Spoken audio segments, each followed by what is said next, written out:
Bronsted chicken पूरे हैदराबाद में सबसे जायकेदार ब्रोस्टेड चिकन हमारे यहाँ। और मंदी, बिरयानी, कबाब, शवरमा, फैमिली और फ्रेंड्स के लिए मोहम्मदिया मंदी हाउस।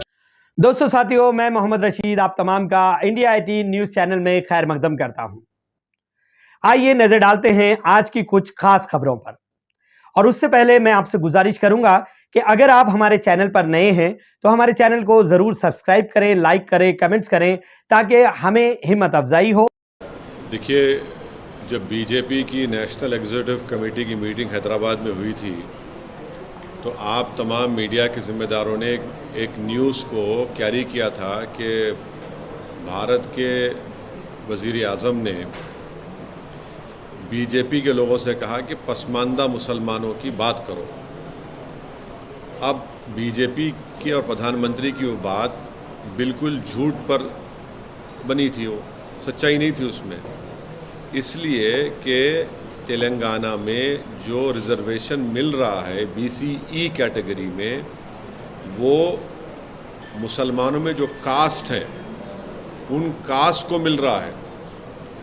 और PS कृष्णन की रिपोर्ट बनाई गई, उसको उस वक्त के आंध्र प्रदेश के OBC कमीशन ने अपनी रिपोर्ट बनाई, उसको एक्सेप्ट किया और उसके बाद ये 4% रिजर्वेशन मिल रहा है जिसको सुप्रीम कोर्ट के स्टे पे चल रहा है। तो ये झूठ है अमित शाह का बोलना, जो भारत के होम मिनिस्टर हैं। हम उनसे उम्मीद ये कर रहे थे कि सच्चाई को बयान करेंगे। उनको ये सच्चाई बयान करना था कि OBC कमीशन की रिपोर्ट में कास्ट अमंग द मुस्लिम्स को ये मिला है और उसमें बोल दिया गया कि ये कास्ट अगर होंगे तो उनको 4% रिजर्वेशन नहीं मिलेगा। आखिर बीजेपी पसमानदा मुसलमानों की दुश्मन क्यों है? आखिर क्यों बीजेपी, अमित शाह और प्रधानमंत्री जो मुसलमानों में पसमानदा मुसलमान, जो डॉक्टर, इंजीनियर, स्कूल के टीचर्स बन रहे हैं, नर्सेज बन रहे हैं, स्टेट पब्लिक सर्विस कमीशन में तेलंगाना में जा रहे हैं, उनसे इतनी नफरत क्यों है? बीजेपी इनके डेवलपमेंट के ख़िलाफ़ क्यों है? इनके एम्पावरमेंट के ख़िलाफ़ क्यों है बीजेपी? और कब तक बीजेपी नेगेटिविटी और नफ़रत को फैलाएगी? आप क्यों भारत के जो मुसलमानों में जो कास्ट हैं, जो जिनको संविधान के आर्टिकल 15 और 16 के तहत जिनकी सोशल एजुकेशनल बैकवर्डनेस का एक एम्पिरिकल डेटा है, कृष्णन की रिपोर्ट है, OBC कमीशन रिपोर्ट है, फिर उसके बाद सुधीर कमेटी की रिपोर्ट है, फिर तेलंगाना की OBC कमेटी ने उस सुधीर कमेटी रिपोर्ट को लेकर देखा और एक्सेप्ट किया कि यस, मुसलमानों के सोशल एजुकेशनल बैकवर्डनेस का एक एम्पिरिकल डेटा है। आप क्यों उसके ख़िलाफ़ हैं? क्यों आप मुसलमानों को तरक्की करना से देखना नहीं चाहते? भाई, अगर एक मुसलमान में जो बैकवर्ड क्लासेस हैं या कास्ट हैं, अगर उनके बच्चे डॉक्टर, इंजीनियर बन रहे हैं, स्टेट पब्लिक कमीशन में DYSP पुलिस ऑफिसर बन रहे हैं, RDO बन रहे हैं, तहसीलदार बन रहे हैं, टीचर बन रहे हैं, नर्सेज बन रहे हैं, कांस्टेबल में रिक्रूटमेंट हो रहा है, तो आपको इतनी तकलीफ़ क्यों हो रही है? आप क्यों मुसलमानों को मार्जिनलाइज करना चाहते? क्यों मुसलमानों को एलिनेट करना चाहते? और भारत के होम मिनिस्टर से और भारत के प्रधानमंत्री से हम पूछना चाह रहे हैं कि तेलंगाना की असेंबली में एक रेजोल्यूशन पास हुआ था जिसमें यह कहा गया था कि तेलंगाना के शेड्यूल्ड ट्राइब का रिजर्वेशन 6% से 9% कर दिया जाए। आप क्यों उस पर खामोश बैठे हैं? बताइए, करिए ना आप। और दूसरी बात, तेलंगाना की असेंबली में मुसलमानों में जो कास्ट हैं उनको 12% रिजर्वेशन का एक रेजोल्यूशन पास हुआ, एक्ट बनाया गया, उसको होम मिनिस्ट्री में है। अमित शाह क्यों जवाब नहीं दे उसका? और आपने कर्नाटका में निकाल दिया, सुप्रीम कोर्ट ने क्या कहा अभी तक वो नहीं जानती क्या बीजेपी? तो ये ऑल इन ऑल जो है बीजेपी का एक सिस्टमिक तरीक़ा है कि मुसलमानों को डेवलपमेंट से, उनके एम्पावरमेंट से रोका जाए। वो उनकी गरीब जो कास्ट है मुसलमानों में, उनके बच्चे पॉलिटिकली, सोशली, एजुकेशनली एम्पावर ना हो। इसीलिए तो बीजेपी के पास ना तो कोई मुस्लिम MP है, ना बीजेपी के पास ना कोई मुस्लिम मिनिस्टर है। ये उनकी खुली खुली नफरत की निशानी है और ये पॉलिटिक्स ऑफ डिसअपियरेंस बीजेपी कर रही है मुसलमानों के लिए। कर्नाटका की आप मिसाल दे रहे हैं, कर्नाटका में वो जो इंटरिम रिपोर्ट के ऊपर आप कास्ट को निकाल सकते हैं क्या? रिजर्वेशन नहीं निकाल सकते, कंप्लीटली अनकॉन्स्टिट्यूशनल, इलीगल है। अच्छा, वो इंटरिम रिपोर्ट पब्लिक डोमेन में भी नहीं है। आप दीजिए पब्लिक डोमेन रिपोर्ट लिखे कर्नाटका की। तेलंगाना में तो ये है, फैक्चुअल पोजीशन ये है, जो भारत के होम मिनिस्टर सच्चाई को नहीं बयान किए। कल एक और बात भी बोले होम मिनिस्टर कि केसीआर की जो कार है, बीआरएस की कार है, वो ओवैसी के स्टीयरिंग से, ओवैसी उसकी स्टीयरिंग चलाते हैं। बीजेपी की जो गाड़ी चल रही है ना, वो देश में आरएसएस के तरफ से चल रही है। बीजेपी की जो सत्ता चल रही है, जहाँ पर उनकी सत्ता है, वहाँ पर एनकाउंटर के नाम पर कत्ल कर दिया जाता है। जो लोग उनकी पुलिस कस्टडी में होते हैं, उनकी मौत हो जाती है। जिसका ज़ाती घर होता है, उनके घर को बुलडोज़र से तोड़ दिया जाता है। गोश्त के नाम पर मारा जाता है, बल्कि गोश्त के नाम पर जुनैद और नसीर को ज़िंदा जला दिया जाता है। देश में आज बेरोज़गारी नौजवानों का मुक़द्दर बन गया। आज हम सबसे ज़्यादा हमारे पास पूरे विश्व में अगर नौजवान बेरोज़गार हैं तो भारत में है। चीन हमारी ज़मीन पे कब्ज़ा करके बैठ चुका है। पाकिस्तान से आतंकवादी आकर हमारे देश के सिपाहियों को मार रहे हैं। ये इस पर बात नहीं करती अमित शाह, इस पर बीजेपी बात नहीं करती। मगर मुद्दा क्या है? मुसलमान से ख़तरा है, मुसलमान को हम डेवलपमेंट होने नहीं देंगे। ये उनकी पॉलिटिक्स है। यूनिफॉर्म सिविल कोड पे चर्चा चल रही है सर। कहा माना यह जा रहा है कि अगले चुनाव से पहले यूनिफॉर्म सिविल कोड भी आ जाएगा। और दूसरा सर, रिजर्वेशन के सवाल पे अमित शाह का कहना है कि मुस्लिमों को 4% रिजर्वेशन दिया जा रहा है और SC ST OBC छीन के दिया जा रहा है। देखिए एक मिनट तेलंगाना, मैं फिर से आपके समझाने के लिए और आपके सुनने वालों के समझने के लिए कह रहा हूँ कि तेलंगाना में रिलीजन के ऊपर नंबर 1 रिजर्वेशन नहीं मिल रहा है। मुसलमानों में जो बैकवर्ड कास्ट हैं उनको मिल रहा है, जिसमें बता दिया गया कि ये कास्ट को रिजर्वेशन मिलेगा, इनको नहीं मिलेगा। तीसरा, किस बुनियाद पर मिल रहा है? कृष्णन साहब ने, लेट कृष्णन साहब जो सोशियोलॉजी के एक माहिर हैं, जो मंडल की रिपोर्ट में बनाने में उनका रिपोर्ट था, उन्होंने रिपोर्ट बनाई और उस वक्त के आंध्र प्रदेश के OBC कमीशन ने अपनी रिपोर्ट बनाई, उस पर 4% मिला। फिर सुप्रीम कोर्ट ने उस पर स्टे दिया। तो बीजेपी का ये जो बाजा बज रहा है कि रिलीजन के नाम पे मिल रहा है, वो नहीं मिल रहा है। मुसलमानों में जो कास्ट है उनके सोशल एजुकेशनल बैकवर्डनेस का एक एम्पिरिकल डेटा की रिपोर्ट है, नंबर 1। नंबर 2, तेलंगाना बनने के बाद तेलंगाना की गवर्नमेंट ने सुधीर कमेटी बनाया।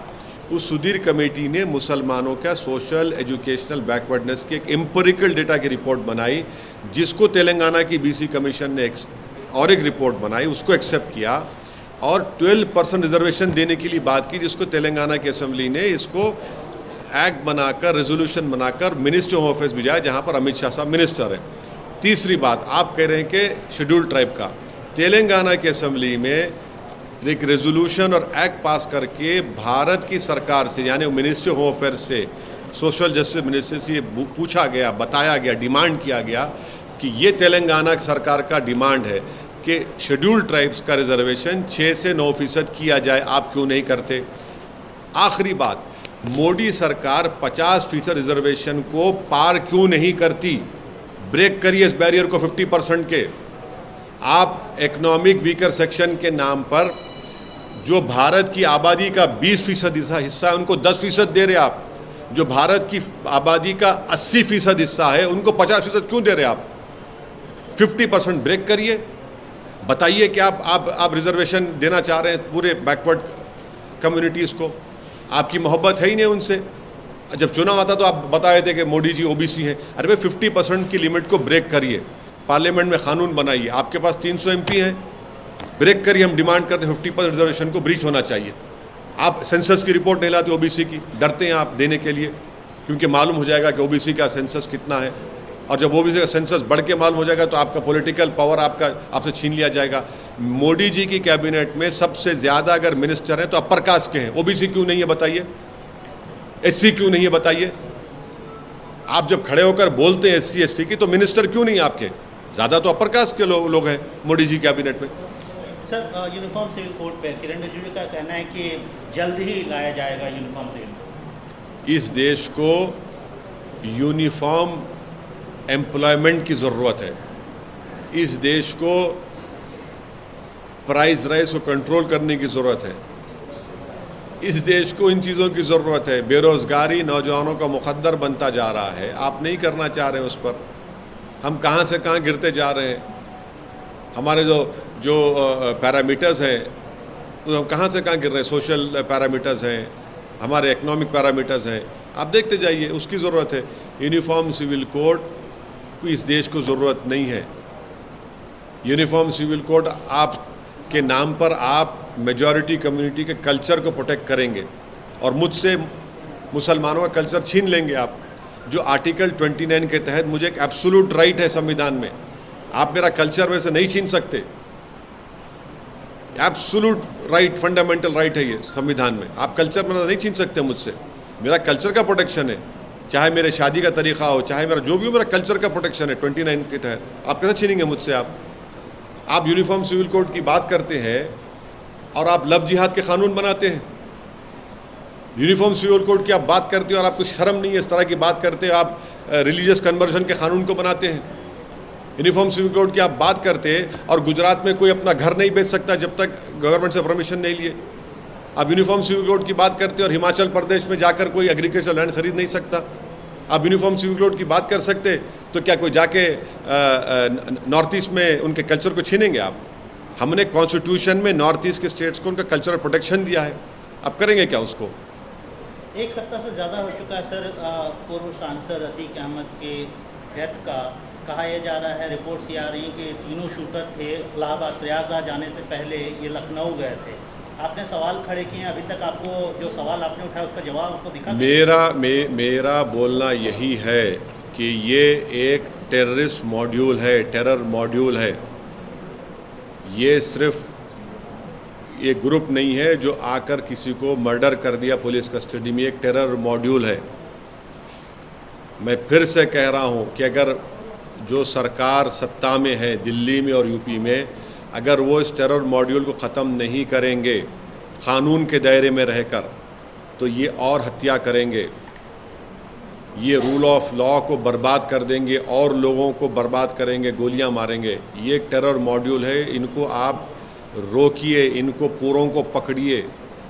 मैं नहीं बल्कि एक रिटायर्ड आईजी ने हिंदुस्तान टाइम्स में कहा कि ये इन 3 लड़कों ने कम से कम 500 राउंड की फायरिंग की होगी, ट्रेनिंग की होगी, तब जाकर इतना बेहतरीन तरीके से उन्होंने पुलिस, उत्तर प्रदेश की पुलिस कस्टडी में उन 2 लोगों का हत्या कर दी। नेशनल लेवल शूटर है, वो कह रहा है कि कम से कम इनको 1000 राउंड की ट्रेनिंग मिली होगी। ये एक टेरर मॉड्यूल है, इसको बात को समझने की ज़रूरत है और ये समझना है कि ये लोग रेडिकलाइज कैसे हो रहे हैं। तो हम जो पार्लियामेंट में मैंने स्पीच देकर कहा था कि हर समुदाय के लोगों के रेडिकलाइजेशन को रोकने के लिए एक एंटी रेडिकलाइजेशन सेल बनाइए। आप नहीं बनाते, आप सिर्फ एक ही समुदाय का बनाते हैं। जो लोग जिनके घर पर रहने का छत नहीं है उनके माँ बाप के पास, जो झोपड़ी में रहते हैं, 8-8 लाख की 2 वेपन, 16 लाख कहाँ से है उनके पास? और योगी सरकार उस लेटर, जो हत्या जिसकी की गई है, उसने एक लेटर भेजा उसके वकील ने, जिसमें उसने कहा कि मेरी हत्या के जिम्मेदार कौन है। योगी सरकार मीडिया को दे देना, वो लेटर पहुंच चुका है, उनको बता दें कि कौन, उसने मरने वाले ने क्या लिखकर भेजा है कि इसके हत्या हुई थी, कौन किया उसको, जिम्मेदार कौन है, बता दीजिए आप। सीएम योगी ने बोला है सर माफिया। हाँ, एक मिनट मैं ये सवाल पूछ रही थी कि जिस तरीके से हाल में बीजेपी ने ये कहा है कि जो कुछ आप यहाँ पर अपनी कॉन्डोलेंस मीट किया है, ओल्ड सिटी में टेररिज्म फैलाने की बात कर रहे हैं। झूठ बोल रहे हैं, आखिरी झूठे हैं, they are lying to their teeth. बेशर्मी से झूठ बोलते हैं। कोई कंडोलेंस मीटिंग नहीं हुई है, कंडेमनेशन हुआ है, इसलिए कि यूपी सरकार की पुलिस कस्टडी में जिनके हाथों में जंजीरें थी और जो पुलिस उनके अतराफ में थी, और वो यूपी सरकार जो कहती गोली का जवाब गोली से देंगे, उनके सामने 2 लोगों की हत्या कर दी गई और वो तमाशाई बने बैठे रहे। उसका कंडेमनेशन हो रहा है। उसके सवाल हम उठा रहे हैं कि कैसे ये लोग आए, कैसे इनके हाथ में हथियार कहाँ से आया, इतने राउंड गोलियां कहाँ से आईं। 8-8 लाख का इलीगल वेपन है, 16 लाख उनके पास, किसने दिए उनको वो गोलियां? किसने दी उनको? किसने उनको जगह बताई वहाँ पर? किसने उनको कहा कि इस जगह पर ये लोग आ रहे हैं? ये हम सवाल उठा रहे हैं। कंडोलेंस कहाँ पर हुआ है? बताओ कहाँ पर कंडोलेंस हुआ है? हाँ, जिन लोगों का जनाजा गया था वो जनाजा रूल ऑफ लॉ का भी था। वो जनाजा रूल ऑफ लॉ का भी था जनाजा, कि देखो रूल ऑफ लॉ की धज्जियां उड़ रही हैं। ये हम बोल रहे हैं। आप अपनी नाकामी को, अपनी पुष्पनाही को छुपाने के लिए आप इस तरह की बात कर रहे हैं। भाई आप सत्ता में आप है, मैं नहीं हूं। आपको अपना इंट्रोस्पेक्शन करना चाहिए, आपको शर्म से डूब मरना चाहिए कि आपकी कस्टडी में किसी को मारा गया है। आप उसका जवाब ही नहीं दे पा रहे हैं कि कैसे वो लोग मारे हैं। आप बोलते नहीं हम सस्पेंड कर दिया। अरे वो क्या है सस्पेंशन? आप भारत के संविधान के तहत 311 जो है उसको इस्तेमाल करके उनको सर्विस से निकालिए उन लोगों को। आप सुप्रीम कोर्ट को जाकर आप योगी सरकार बोले कि हम इंडिपेंडेंट इंक्वायरी कराने तैयार है, आप सुप्रीम कोर्ट एक टास्क फोर्स तश्कील दे दे, टाइम बॉन्ड इंक्वायरी हो जाए। क्यों छुपा रहे आप? सर मुख्यमंत्री योगी आदित्यनाथ ने सहारनपुर में बोला है कि माफिया अतीत हो गए, माफिया अतीत हो गए, पास्ट हो गए। यूपी में अब नो कर्फ्यू, नो दंगा, सब चंगा। झूठ बोल रहे हैं, झूठ बोल रहे हैं। दंगे आज भी यूपी में हो रहे हैं। अगर आप मुझे इजाज़त दीजिए आधे मिनट की, तो मैं आपको बता देता हूं कि यूपी में कितने दंगे हुए हैं और इसका जवाब उनको देना पड़ेगा। जो बार बार बोलते ना कि यूपी में दंगे नहीं हुए, दंगे नहीं हुए, ये गवर्नमेंट ऑफ इंडिया के फिगर्स हैं जो हम आपके सामने आधे मिनट, हाँ सुन लीजिए। नेशनल क्राइम रिकॉर्ड्स ब्यूरो का डेटा ये बताता है 2027 और 2021 में 30,040 राइट्स हुए हैं यूपी में। ये नेशनल क्राइम रिकॉर्ड्स ब्यूरो का डेटा कहता है। 2017 से 2021 में बीजेपी की सरकार है, मुख्यमंत्री योगी आदित्यनाथ है। 35,040 कम्युनल फिरकाना राइट्स हुए हैं। ये जो अमित शाह के मिनिस्ट्री के तहत आता है। तो बताइए आप। हाँ, 2012-17 में 2012-17 का फिगर भी है, मगर 2017 और 21 में आपकी सरकार है। 35,000 कम्युनल राइट्स हुए। क्यों झूठ बोलते हैं? आप कहते हैं कि अतीत कोई हो गया। भाई आपकी कस्टडी में वो अतीत हो गया ना, तो आपको खुशी हो रही है। मुख्यमंत्री कह रहे हैं कि आप उस पर आप क्रेडिट ले रहे हैं क्या उनकी मौत का, उनको जो गोली मारी गई आपके कस्टडी में। ये आपका सत्ता है, ये आपका गवर्नेंस है। इस तरह आप अतीत करना चाहते हैं किसी को।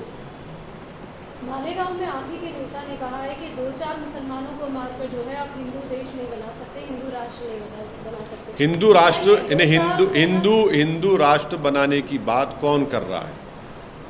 ये सब आरएसएस से ताल्लुक़ रखने वाले हैं जो गांधी, अंबेडकर और भारत के जो मुजाहिदीन आज़ादी से मोहब्बत करते और करते रहेंगे। वो तो हिंदू राष्ट्र की नहीं बात कर रहे हैं। जो एक हिंदुत्व की आइडियोलॉजी को मानते हैं वही तो हिंदू राष्ट्र की बात कर रहे हैं। उनसे पूछिए आप क्यों कैसे बात कर रहे हैं।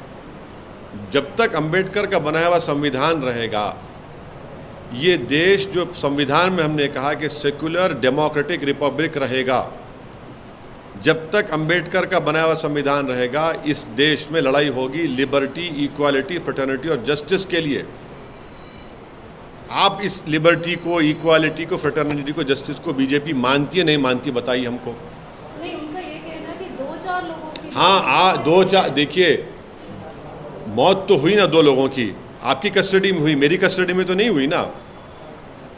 गवर्नमेंट की कस्टडी में थे, यूपी गवर्नमेंट की कस्टडी में थे। सुप्रीम कोर्ट में केस डलवाया गया। सुप्रीम कोर्ट ने कहा कि आप स्टेट की कस्टडी में, उनकी जिम्मेदारी, आप अपनी जिम्मेदारी निभा नहीं पाए हैं। आपकी कस्टडी में मौत हुई ना, कोई लोग आसमान से तो नहीं आए। वो उन लोगों ने, ये मैं कह रहा हूं जिन्होंने उनको मारा है, वो एक टेरर मॉड्यूल का हिस्सा है। वो टेरर मॉड्यूल का हिस्सा है। याद रखिए इस बात को। अगर आपको लग रहा है कि ये रेटरिक है, ये आप अपने पेरिल पे ले लीजिए। हम आपको बता रहे हैं कि ये रेडिकलाइज लोग हो चुके हैं जो बंदूक से अपने आइडियोलॉजिकल कमिटमेंट्स को, गोल्स को फुलफिल करना चाहते हैं। ये हमारे देश के लिए ख़तरा है। इस तरह के लोग जो बंदूक और गोली इस्तेमाल करके लोगों की हत्या करके अपने आइडियोलॉजिकल ऑब्जेक्टिव्स को हासिल करना चाहते हैं। तो फिर कोर्ट किस लिए, पब्लिक प्रोसिक्यूटर किस लिए, सीआरपीसी एविडेंस किस लिए, जजेस किस लिए हैं? अगर ये लोग तय कर लेंगे सब चीज़ को, किसकी हत्या करना, किसकी हत्या नहीं करना, किसको अतीत बना देना।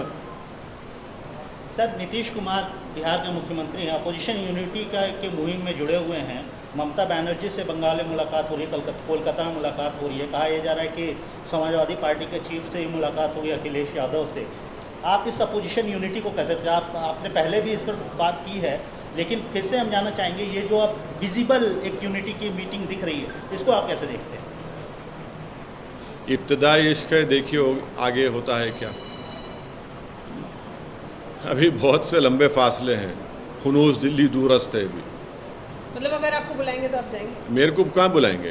बुलाएंगे तो नहीं, देखिए मुझे नहीं बुलाएंगे क्योंकि उनको मेरी सच्चाई से उनको नफ़रत है, उनको मेरी सच्चाई से नफ़रत है। और सच्चाई क्या है? नीतीश कुमार कितनी मरतबा बीजेपी से मुख्यमंत्री बने, कितने मरतबा छोड़े? लेकिन अब तो नहीं, अरे अब कल का कौन गारंटी देगा? आप देंगे? आप लोग देंगे? देश देगा क्या? आप तो असेंबली में खड़े होकर मुख्यमंत्री नीतीश कुमार ने कहा था कि हम मिट्टी में मिल जाएंगे, भाजपा में नहीं जाएंगे। चले गए आप चले गए। आपने कहा था असेंबली में खड़े होकर मिट्टी में मिल जाएंगे, आप चले गए। भाई आप खुद ही उस पर स्टैंड नहीं करते और फिर आप उल्टा बीजेपी के साथ चले जाते हैं आप।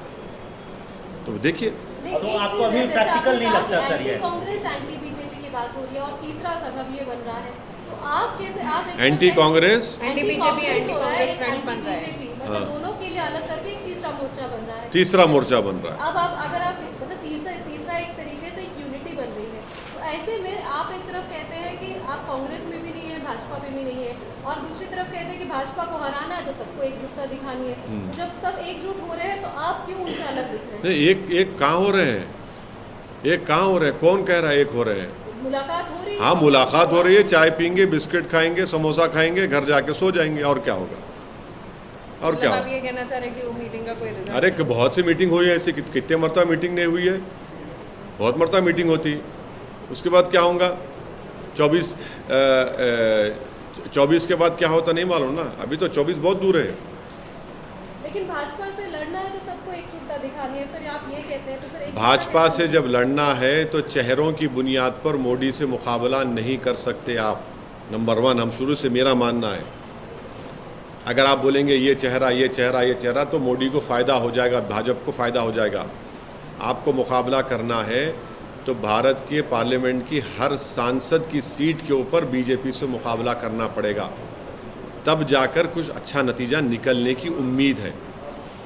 ये ग्राउंड रियलिटी मैं आपको बता रहा हूँ। और दूसरी बात, आप आइडियोलॉजी पे कहाँ स्टैंड करते हैं? आप में और बीजेपी की आइडियोलॉजी में एक विजिबल डिफरेंस दिखना चाहिए। वो विजिबल डिफरेंस दिख रहा है क्या आपको? बताइए। आप बिहार के मुख्यमंत्री हैं और आप तो सबसे मिलने जा रहे हैं। कहाँ जा रहे हैं? बंगाल जा रहे हैं, दिल्ली जा रहे हैं, यूपी जा रहे हैं, मगर आप जिस प्रदेश के मुख्यमंत्री हैं वहाँ पर एक 100 साला मदरसा है जिसका नाम मदरसे अजीज़िया को जला दिया गया। आप वहाँ पर जाकर विज़िट नहीं करते? अरे वहाँ जाकर तो विज़िट करिए, आइडियोलॉजी के पर दिखाइए ना। हम आइडियोलॉजिकली डिफरेंस है, बीजेपी से डिफरेंट है, आप दिखाते नहीं हैं। अच्छा, आप बिहार में कानून बना रहे हैं उन लोगों को छोड़ने के लिए जो एक सिविल सर्वेंट की हत्या में जिनको सज़ा हो गई थी, अब उनको छोड़ने के लिए कानून बना रहे हैं। वे आपका स्टैंड क्या है आइडियोलॉजिकली? बताइए आप। ठीक है, मोदी को हराना है तो आइडियोलॉजिकली हराएंगे या सिर्फ आप ऐसे फ्रंट बना के हराएंगे? मेरा मानना है कि आइडियोलॉजी पर जब मुकाबला होगा तो कामयाबी मिलने की उम्मीद है। महाराष्ट्र के विकास अघाड़ी को लेकर जो है एनसीपी सुप्रीमो शरद पवार ने कहा कि आज अघाड़ी है लेकिन आगे क्या होगा? वो संजय राउत ने भी कहा सरकार बहुत जल्दी गिरने वाली है। वो वही कुछ बोल सकते हैं, शरद पवार साहब ही बोल सकते हैं, उनकी पार्टी के बारे में मैं नहीं बोल सकता। परसों अदानी से भी मिलते होगा। हाँ, अदानी से भी मिले। वो उनसे पूछिए, मेरे से क्यों पूछ रहे हैं आप? सर, आपकी जो स्टेट में अलायंस, नॉन ऑफिशियल अलायंस है सर, बीआरएस पार्टी भी इस ऑपोजिशन अलायंस के लिए कोशिश कर रही है सर, नॉन ऑपोजिशन अलायंस के लिए। क्या अगर वहाँ से अप्रोच होगा तो आप साथ देंगे? नहीं, अभी तक तो कोई मेरे से अप्रोच नहीं हुआ बीआरएस की तरफ से, ना मेरी कोई उनसे बातचीत हुई है। जब ऐसा कुछ अप्रोच होगा, बातचीत होगा, मैं इमीडिएटली आप लोगों के सामने ब्रेकिंग न्यूज़ के साथ बोल दूंगा। अभी तक तो नहीं हुआ है। बीआरएस के अध्यक्ष आपके पार्लियामेंट्री कॉन्स्टिट्यूंसी औरंगाबाद में आपकी पार्टी के सांसद वहां जाके मीटिंग कर रहे हैं। आप उन्होंने कहीं भी जा सकते, वो तो फिर हाँ, मैं भी असेंबली चुनाव होगा तो मैं भी जाऊंगा ना, कहाँ जाएंगे सर? कहीं भी जाऊंगा मैं। जैसा उन्होंने जा रहे मैं भी जाऊंगा, तो उनको इख्तियार है। हमारे को सीट पे आप जाके कैंपेन नहीं, ऐसा नहीं है। देखिए वो जाना चाह रहे, अच्छा है ना, औरंगाबाद जाना चाहिए। लेकिन सीट आपके साथ अरे कुछ फर्क पड़ने वाला नहीं, इंशाल्लाह इम्तियाज़ जलील दोबारा जीतेंगे। हम तो अच्छा करे केसीआर वहाँ पर गए, उनको जाना चाहिए। वो नांदेड़ में थे, भोकर में थे, अब औरंगाबाद गए हैं। बहुत से अपनी पार्टी को बढ़ा रहे हैं, उनको पार्टी को बढ़ाने का इख्तियार है, को उसमें बुरी बात क्या है? बहुत अच्छा है, वो अपनी पार्टी को बढ़ाए, मैं अपनी पार्टी को बढ़ा रहा हूँ ना, उसमें मैं क्यों रोकूंगा किसी को? बहुत अच्छा है, वो जा रहे हैं। आपको बुलाना चाहिए था औरंगाबाद? नहीं, हमको क्यों? उनकी पार्टी का प्रोग्राम है, उनकी पार्टी कर रहे हैं, करने दीजिए ना, पार्टी का प्रोग्राम है। कर्नाटक में अब सिर्फ 3 सीट्स पे ही। अब आप देखिए, अब आप शुरू हो गए, अब 3 पे, अब जब बढ़ के लड़े तो ज़्यादा क्यों लड़े, 3 लड़े तो कम क्यों लड़े? अब हम अपनी पार्टी बी टीम वाला आप इस बार मौका नहीं देना चाहते हैं? नहीं, देखिए मेरे को उससे कोई मतलब नहीं है, मेरे को कोई परवाह नहीं है। लोग पुकारते रहेंगे, मैं अपना काम करता रहूँगा। मैं ऐसा ना मेरी पार्टी ना मैं ऐसा हूँ कि किसी के इस तरह की बातों से हमको कोई फ़र्क पड़ता है। हम अपने ऑब्जेक्टिव को हासिल करने में हम पूरे सिंसियर हैं, अटल हैं और ज़िद्दी हैं। उसको हासिल करेंगे, हम अपना काम करेंगे। अब ये लोग बोलते जाएंगे तो क्या कोई फ़र्क पड़ेगा? कि उनका काम है बोलना, हमारा काम आगे बढ़ना है।